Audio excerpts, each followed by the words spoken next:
L'ABC, c'est l'agriculture biologique de conservation. Donc en fait, c'est un système agricole qui regroupe et d'un côté l'agriculture de conservation et d'un autre côté l'agriculture biologique.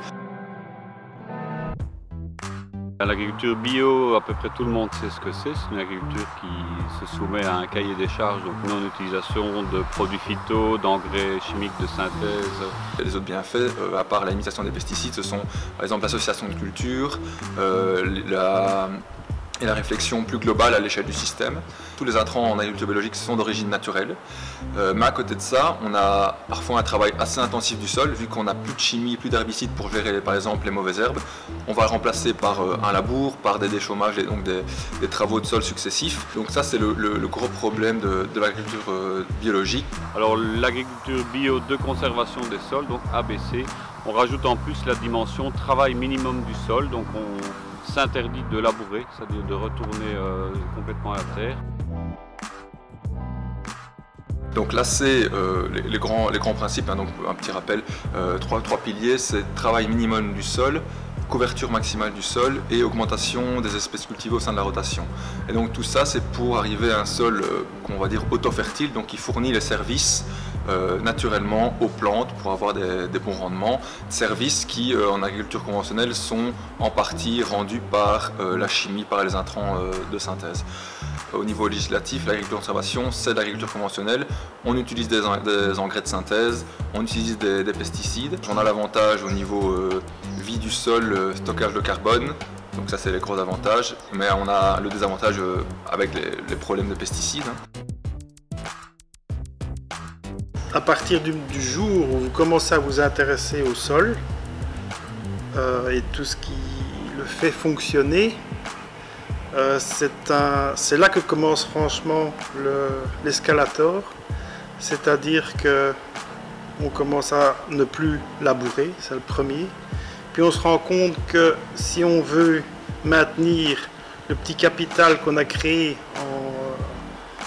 au niveau vie du sol, il faut commencer à réfléchir sur la diminution des fongicides dans un premier temps. Et on fusionne les deux avantages de l'AC et de l'AB pour avoir un système cohérent. Ça, c'est une plante de soja qui est bien vivante et on voit ses racines. On devrait apercevoir des nodosités qui sont des petites boules qui se greffent sur les racines. On en voit une ici. On en voit une ici au bout de mon couteau. C'est cette petite boule qui est sur la racine. Et alors je vais la découper, la couper en deux. Et on peut observer que l'intérieur est rouge. Et donc ça signifie que elle est toujours très active et qu'elle fixe donc l'azote de l'atmosphère pour l'incorporer dans ses tissus.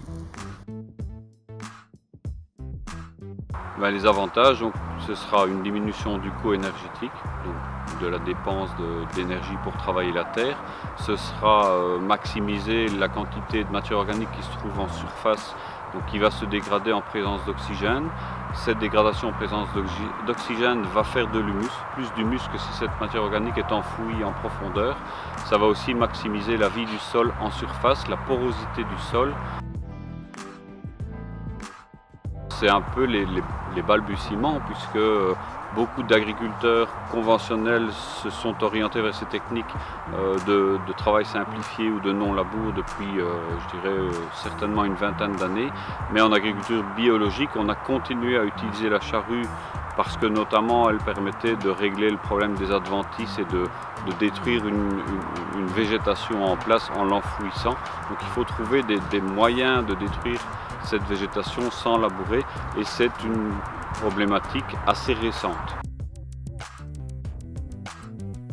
En se rencontrant Crinotech et le CRA, la cellule bio du CRA, en fait, en discutant, on s'est dit que ce serait pas mal en fait, de grouper ces deux systèmes qui fonctionnent, qui ont des gros avantages tous les deux, mais aussi des inconvénients. Donc agriculture de conservation AC et agriculture biologique AB, et faire un peu un groupe de réflexion ABC. Et donc ce groupe de réflexion, il s'est matérialisé sous la forme d'un groupe d'agriculteurs, parce qu'en fait en général, les meilleures innovations agronomiques viennent du terrain, Voilà, c'est des réflexions et des observations que les agriculteurs font sur leur champ. Et puis après, c'est transposé dans la recherche. Et donc on s'est dit, on allait directement partir du terrain pour arriver et avoir des itinéraires techniques beaucoup plus rapides et beaucoup plus proches de la réalité du terrain. Voilà, mais avec quand même des fondements agronomiques, des observations, des mesures pour vraiment comprendre ce qui se passe dans les champs.